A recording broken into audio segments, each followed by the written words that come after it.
The Haunted Mansion ride is broken. Alright friends, welcome back. I have so many exciting things to share with you. We got a first look at a new ride coming to Disney World and I am so excited. It looks so good. We've also got our first look at some delectable St. Patrick's Day treats from Disneyland, and you don't even have to enter the park to eat some of them, which is super exciting and helpful for those on a budget. We do have one bummer though, and that is that the Haunted Mansion is broken. Dun, dun, dun. Not only that, but we may be getting a chance to meet Encanto characters in the parks. I can't believe it. All right, let's get into it. All right, you guys, we are starting this off with a bang. There are some major Disneyland changes coming, which could be some bad news for those of you who are planning on visiting during spring break. All right, everybody take a deep breath with me, okay, ready? Okay, all right, I'm gonna break it to you. Pirates of the Caribbean has been closed indefinitely. I know, I'm shocked too. Like, I hope you were sitting down. As we all know, Fantasmic and all the other shows at Disneyland were finally opening back up. We were on a high. It was like, yay, everything is finally back to normal. But we couldn't just have all these nice things. Disneyland has decided as a result to close Pirates of the Caribbean. Now, it may not seem like these are connected, but I'm gonna explain to you why. We are all very familiar with the infamous traffic jam that always happens near the Pirates of the Caribbean queue after Fantasmic lets out. I'll be honest with you, it's a nightmare. It is definitely not very social distancing friendly. You are like up in strangers' backs, like you are being touched on all sides by strangers. It is not good. And Disney has finally decided to do something about it. Unfortunately, at the expense of Pirates of the Caribbean. They're making some major changes to kind of improve the flow here, and by doing that, they are moving the queue to Pirates of the Caribbean. And that to me was the most shocking, even more shocking than the ride being closed. Because I don't know, I just like really like the overall vibes of the Pirates of the Caribbean queue. Like, I don't know if it's just nostalgia or what, but I love the like different fountains that go on. Like, it just feels like you're in like a little square in New Orleans just in itself, and I am really sad to see it go. They haven't given a lot of information for what like this new queue is going to look like, or even an end date for the construction. It is just literally closed indefinitely. Again, it makes me really sad. This is my favorite ride in the park. We do know that Fantasmic is set to open in 2 months' time. The opening date on that is May 28th, but again, there is no guarantee that Pirates is also going to open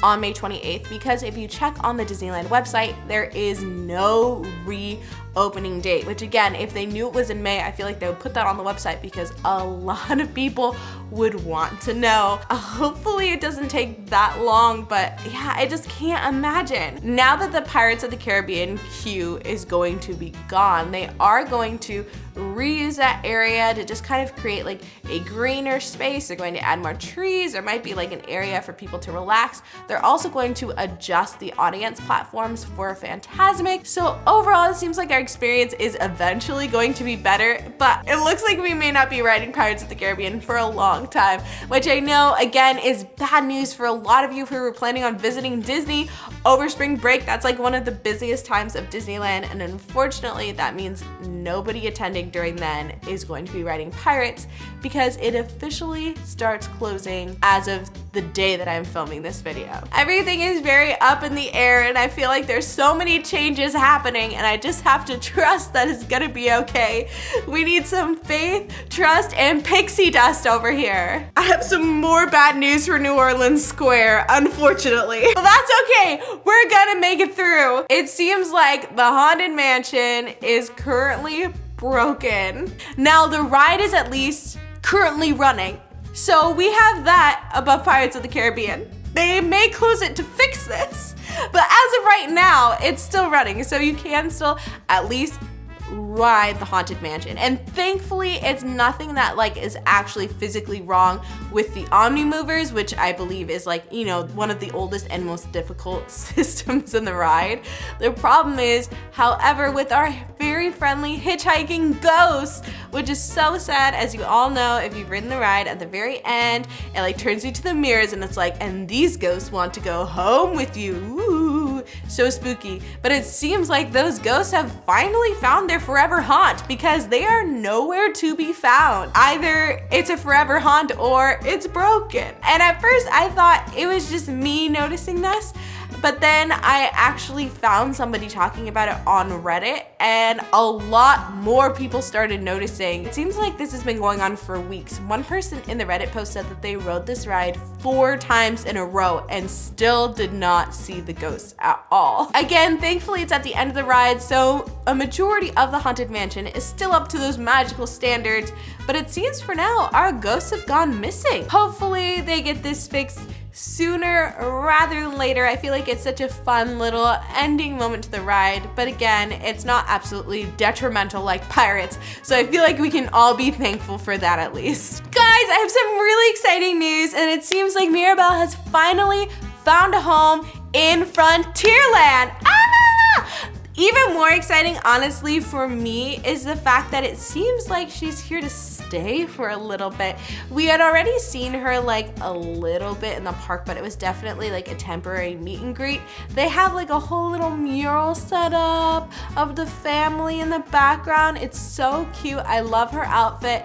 And I'm really excited too that they're actually using a face character for Mirabelle. The reason why this is really exciting to me is because Miguel from Coco is not a face character, which was a little bit of a bummer, but I obviously understand because the movie is animated. So I am very excited to see Mirabelle as an animated character that got to make it to be also a face character that you can have a meet and greet with. So they both can be found between the Rancho del Zocalo and Big Thunder Mountain, which, if you don't know, that is the restaurant that is over by Big Thunder Mountain. I know for me, like, I never even knew what the name of it was, but that's what it is. This is such exciting news for me. I'm really happy to see Encanto getting its flowers because they deserve it. Like, their songs, like We Don't Talk About Bruno, topped Let It Go on the charts, which is pretty much unheard of, and I feel like their presence is very absent in the Disney parks. Like, there are some international parks that are getting an entire Frozen land,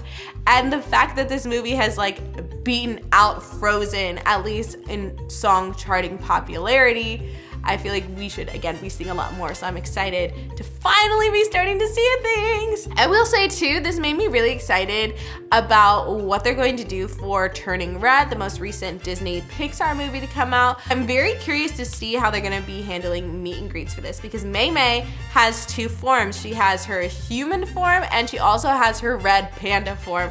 I think it would be really fun to get to do a meet and greet of both, like maybe like one or the other comes out at different times in the park, but I guess only time will tell, but it definitely got me thinking about it. Speaking of Turning Red, we finally have some Turning Red merch in the park. Woo woo, and they're so cute. So first up is this hat. I absolutely love it. Disney has been playing a lot with baseball caps that have like fuzzy ears, and I feel like this is maybe one of my favorite of those types of hats. This baseball cap is priced at $24.99, and I just love the little details to it, because in the movie the girls, you know, they band together and they like make merch on their own, and I do feel like this has some like handmade elements kind of like hinting to that, like with the button eyes, and you can like see the stitching. Something else that I think is really nice about this hat is that the back adjuster is metal. It's not like that cheap kind of like plastic baseball cap matching where you can just like have to like try and get the dots to line up. This you can actually just like slide, which I feel like gives it a nicer feel and more of a long-lasting feel as well. Next up is this Turning Red youth tee, also for $24.99. Now, this came out really cute. I love the elements of this. I love even just the ribbed details on the bottom. I can see a lot of people buying this. Next up is this crew neck for $54.99. So this is a gray crew neck, and in red and orange letters it says, "I accept all labels," which is a really funny line from the movie. I do feel like compared to the other merch we've seen, like this one just doesn't have as much like character and spirit for me. It does have a lot of symbols on the sleeves with a bunch of like different like little phrases and stuff, but I feel like for the most part this shirt doesn't have the personality that the other merch does, and it's more expensive than a lot of the other things that are out right now. Next up is this adult tee for $34.99. So this is like a white tee that has Mei Mei in her red panda form on the pocket that says relax, and it is super cute. I know for me, it was one of those instances where I was like, yes, I love a good subtle tee with like, you know, a little thing in the pocket. I do wish it was embroidered instead of screen printed, but I was like, still pretty cute. And then I turned it over on the back, and I know when I turned it over on the back, it just wasn't personally for me, but I do think it's super cute design. I feel like it's not as subtle as a shirt as I thought I was getting. But again, like I can see somebody really loving this as well. Now, all of the Turning Red merch that I just listed can be found at the Emporium in Disneyland. So again, be sure to be on the lookout. If you like hats, man oh man, is this the episode for you? Because 3 new hats just dropped. What? That's right. 4 hats in total will be mentioned in this video. Now that's pretty crazy. First up is this Hawkeye beanie for $21.99. So something I really like about this beanie is I feel like it is pretty subtle as far as Disney hats go, which I feel like really ties into the character of Hawkeye. Like he's not super flashy, he doesn't really want a lot out there, and I could actually see like the character of Hawkeye like maybe even wearing this beanie. Probably not with his own symbol on it, just because, you know, he's kind of shy, but just a beanie in general, I guess. We've also got this Doctor Strange baseball cap coming in at $29.99. Again, this is a little bit more outright, but still has just in general one symbol to it. So this design is the Eye of Agamotto, and something that is really cool about this hat is on the inside it also has a detailed checkered pattern on it, which is really cute. One bummer about this hat is it does have that like plastic adjustable that I talked about earlier. That to me, I don't know, it just feels like a little bit like cheaper overall, but again, if you're a Doctor Strange fan, this is a great hat for you. You can find this hat at the Emporium in Disneyland. And last but not least, Spider-Man fans, I've got some giant news for you. This hat is super Spider-Man'd out. Like, it is designed directly after Spider-Man's uniform. Like, you can't miss it, obviously. And even the side of it says, "Go Webs, go!" Which I will say something about this hat gives off like a very like youthful aspect to me. Like I feel like there is a lot of joy involved in this hat that could make it possibly not for everyone, but it is definitely very fun to look at, and I feel like a very decked out Spider-Man hat adaptation. Like this is not subtle. This is like maximalist, like living your fullest life with this hat. All right, you guys, I am so excited because we are finally getting a full in-depth look at the Tron coaster coming to Disney World, and it looks so good. So this ride has been announced a while ago and was originally supposed to open as part of the 50th anniversary celebrations at Disney World, but got delayed due to some unforeseen circumstances that went down. Many people were a little bit worried as well because Disney did not mention it in D3's 2022 update, so they thought it may not be looking well for the ride, but Disney actually released a video themselves of them testing out the roller coaster, which means we are a lot further along than a lot of us were nervous about, which is so exciting. And what I can say from the video is that, oh my gosh, the Tron bikes look so good. Like it's almost a shame that you're just sitting on them, because I would just want to like look at them and like bask in the glory of how good these things look. And that's even without the like glow in the dark element to them, because they're just straight up in the sunlight when you see it in the video. I kind of hope that they have a bike available for at least like photo opportunities toward the end of the ride, because these things are just so cool looking. I will say as well, we cannot talk about this video clip without talking about how funny the like like a crash test dummies look on here. I was like, is this what I look like when I ride a ride? It's just like a giant sack, and they have them all kind of like leaning forward because you're supposed to kind of like lay on the ride. But that just gave me a good giggle. And I will say too, something that I also gleaned from the video is I thought it was very interesting that the lead Imagineer on this was talking about the fact that he thinks it'll be at least a few more months before they have human ride testers, but a few months is better than like a year or two.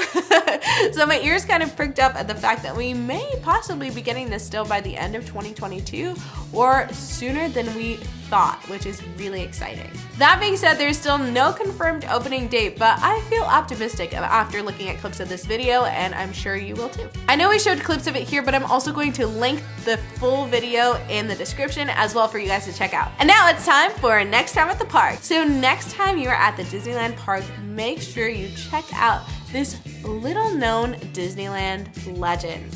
So back in the day, there was a book published called The Little Man at Disneyland, which told the legend as follows: the story of the little man at Disneyland who lived at Disneyland far before Disneyland was even Disney, back when it was just the orange groves.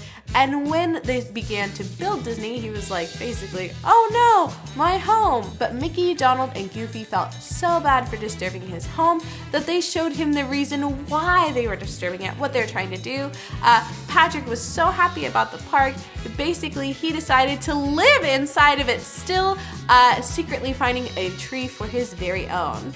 Now, at the park, you can actually see the little man at Disneyland's house if you look over by the Tarzan treehouse. Now, this has recently become really popular again because there was a short film that came out again focusing on the story of the little man at Disneyland. I even saw Disney's official TikTok page did do like a little feature just showing the little tree house and like presenting little gifts in front of the house and then showing them like gone the next day, which I thought was super cute. So make sure to be on the lookout and have a keen eye to find the little man at Disneyland's house in the parks. Alright guys, thanks so much for hanging out and letting me add a little extra magic to your day. I will see you all very soon.